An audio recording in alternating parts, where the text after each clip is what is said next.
ఇస్సాకు చాలా దుఃఖంగా ఉన్నాడు. అప్పుడు వారు తండ్రి గ్రహించి, ప్రభు ఏమో నేను నిన్ను ఆశీర్వదిస్తాను, అలాగే నీ సంతానాన్ని వృద్ధి చేస్తాను, ఇసుక రేణు వలె నిన్ను వృద్ధిలోకి తీసుకొని వస్తాను అంటున్నారు. కానీ ఇస్సాకేమో దిగులుగా ఉన్నాడని చెప్పేసి వెంటనే తన యొక్క దిగులందరినీ కూడా తీసుకెళ్ళడానికి మరి తన యొక్క ఎలియాజరు ద్వారా రిబ్కాను తీసుకొని వచ్చి ఏం చేశారంటే వివాహం చేశారు. అక్కడ ఏం చేశారు అబ్రహాం గారు అంటే వివాహ విందును చేశారు. ఈ వివాహ విందు ద్వారా ఎవరికి దుఃఖ నివారణ అయింది? ఇస్సాకుకి దుఃఖ నివారణ అయింది. అలాగే ఇస్సాకు రిబ్కాల ద్వారా వారి తరం ఏమైంది? ముందుకు వెళ్ళింది. అవునా? చూడండి, మీరు మత్తయి సువార్త చదివితే అబ్రహాం గారు అబ్రహాం నుండి ఇస్సాకు పుట్టెను, ఇస్సాకు నుండి వచ్చినా లేదా అంటే తరం ముందుకు వెళ్ళాలంటే ఏది ప్రథమమైంది? వివాహ విందు. చూడండి, ఇక్కడ వచ్చిన వాళ్ళ ద్వారా అబ్రహాం గారు ఎన్ని విందులు చేశారు? 5. ఒకటేంటది? అర్పణ విందు. నన్ను ఏం చేశాడు? 10వ వంతుని ఇచ్చేసాడు. రెండవది వాగ్దాన విందు. మూడవది సంతోష విందు చేశాడు కుమారుడు కోసం. 4వది విశ్వాస పరీక్ష విందు అంటే గొర్రె వివాహం. ఈ 5 విందుల్లో మీరు అనుకుంటారు అబ్రహాం గారు ఆతిథ్యం ఇచ్చారని. ఎవరికి ఆతిథ్యం ఇచ్చారంటే యేసు క్రీస్తు వారికి ఆతిథ్యము. ఎలాగంటారంటే చూడండి, మెల్కీసెదెకు రాజు యాజకుడు రొట్టెను ద్రాక్షారసం ఇచ్చారంటే ఎవరంటే యేసు క్రీస్తు వారే. మన శరీరాన్ని రక్తాన్ని ఇచ్చారు. అలాగే వాగ్దానము ఎవరు చేశారు? ప్రభువే వాగ్దానం చేశారు. అలాగే సంతోషం ఎవరు చేశారంటే కుమారుడైన ఇస్సాకు, ఆయన కుమారుడైన యేసు క్రీస్తు వారు. అలాగే 4వ మనం చూసినట్లయితే విశ్వాస పరీక్ష విందులో ఇస్సాకు బలిగా ఇవ్వాలనుకుంటున్నారు, కానీ ఎవరికి ఇచ్చారు? గొర్రె పిల్లనే విందుగా ఇచ్చారు. 5వదిగా మనం చూసినట్లయితే వివాహ విందులో రేపు పెళ్లి కుమారుడుగా రానైన యేసు క్రీస్తు వారికి సూచనగానే వివాహ విందు చేశారు. అంటే ఇప్పుడు అబ్రహాం గారు విందు చేశారు. ఎవరి వరకు? యేసు క్రీస్తు వారు. విందగా చేస్తే ఏం చేశారు? అబ్రహాం గారు విందు చేశారు. ఇప్పుడు అబ్రహాం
పాటలో రక్షకుడు ఉదయించే శుభుల పాటలో రక్షకుడు ఉదయించే నీకు నాకు నిత్య జీవనించుటకు మరి నీకు నాకు నిత్య జీవనించుటకు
రక్షణ భాగ్యం తెచ్చాడు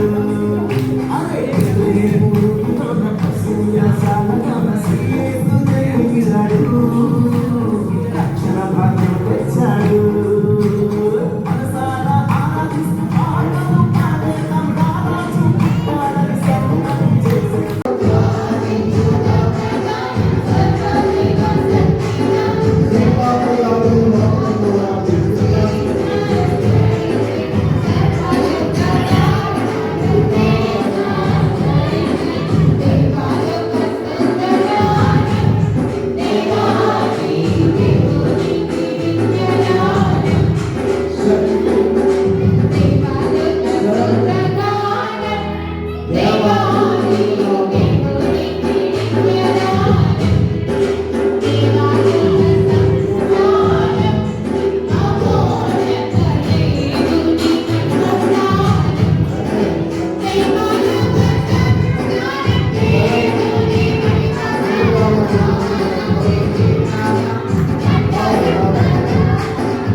శ్రీకాంత్ చేతులు మీదుగా వ్యవస్థలు అందరూ కూర్చొని ఈ కేక్ చేస్తున్నారు కనుక అందరూ కలిసి హ్యాపీ క్రిస్మస్.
నిజమే ప్రభా, యవన ప్రాయంలో నీ బిడలైన వారు నీ కొరకు వాడబడితే వారి జీవితం అంతా ప్రభా పాపములు, శాపములు, శ్రమలు వాడబడి వారు జయ పదవిలో నిలబడగలరు కనుక ప్రభా, ఇక్కడ ఉన్న ప్రతి ఒక్క యవనస్తురాలు ప్రభా వారి హృదయంలో ఉన్న ప్రతి ఒక్క అంశంని చేతికి సమర్పణ. లోకములో అనేక శ్రమలు, అనేకమైన పోరాటాల మధ్యలో జీవిస్తున్న బిడ్డలకు ప్రభా వారి ఉద్యోగ దశలో, వారి యవన దశలో వారి వివాహం కావలసిన వారు ప్రభా వారు ఎటువంటి మనస్సులో దేవా తండ్రి లోకంలో పోరాడుతూ ఉన్నారో నీ బిడ్డలకు ప్రభా వాక్యం అనే బలమును చేకూర్చి వారి బలమును అనబడిన ఈ వాక్యం ఎత్తుకొని ప్రభా లోకంలో పరుగులెత్తుతూ దేవా వారికి పోరాటంలో జయించగల శక్తిని నీ బిడ్డలకు దయచేయండి.